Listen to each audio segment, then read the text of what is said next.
অবশেষে জানা গেল সুপারস্টার শাকিব খান ও ইদিকা পলের প্রিয়তমার টিজার মুক্তি পাচ্ছে কবে, আর এই টিজারের ডিউরেশনই বা থাকছে কতটুকু। চলুন তাহলে সেটাই জেনে নেওয়া যাক। পবিত্র কুরবানি ঈদে যে সকল সিনেমা মুক্তির তালিকায় রয়েছে তার অধিকাংশ সিনেমার টিজার অলরেডি আমাদের সামনে এসে গিয়েছে। লাল শাড়ি, সুড়ঙ্গ, অন্তর্জাল ও ক্যাসিনো প্রত্যেকটি সিনেমার টিজার এখন ইউটিউবে ট্রেন্ডিং লিস্টেই রয়েছে।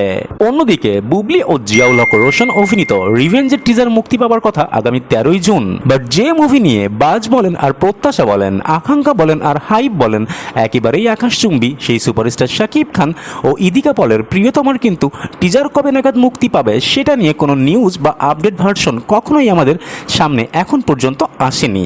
আজ কিন্তু এই মুভি সংশ্লিষ্ট একেবারে রিলায়েবল সোর্স থেকে প্রাপ্ত একটা নিউজ আকাশে বাতাসে ঘুরপাক খাচ্ছে। আর এই নিউজ কিন্তু প্রিয়তমার টিজার কবে নাগাদ মুক্তি পেতে পারে সেই সংশ্লিষ্ট। আর এই সোর্স থেকে যতটুকু জানা যায় প্রিয়তম সিনেমার 75% শুটিং অলরেডি শেষ হয়ে গিয়েছে। এখন শুধু বাকি মুভির অ্যাকশন সিকোয়েন্সগুলো এবং মুভির গানের শুটিং। আর এই মুভির অ্যাকশন সিকোয়েন্সগুলো লার্জার দ্যান লাইফ স্কেলে পোর্ট্রেট করার জন্য মুম্বাই থেকে উড়িয়ে আনা হয়েছে অ্যাকশন ডিরেক্টর রাজেশ কাননকে। যতটুকু জানা যায় মুভির অ্যাকশন সিকোয়েন্সগুলোর পাশাপাশি গানের শুটিং শেষ করতে সময় লাগতে পারে খুব বেশি হলে 7 থেকে 10 দিনের মতো। তাহলে তো প্রশ্ন এসেই যায় প্রিয়তমার টিজার মুক্তি পাচ্ছে কবে। সবকিছু ঠিকঠাক থাকলে শাকিব খান ও ইদিকা পলের প্রিয়তমার টিজার মুক্তি পাচ্ছে 20 জুন সন্ধ্যা 6:30 আর এই টিজারের ডিউরেশন হতে পারে সর্বোচ্চ 1 থেকে 1.5 মিনিটের মতো। That's it for today. আবার দেখা হবে নতুন কোনো ভিডিওতে নতুন কোনো গসিপ নিয়ে। Till then tata and bye by.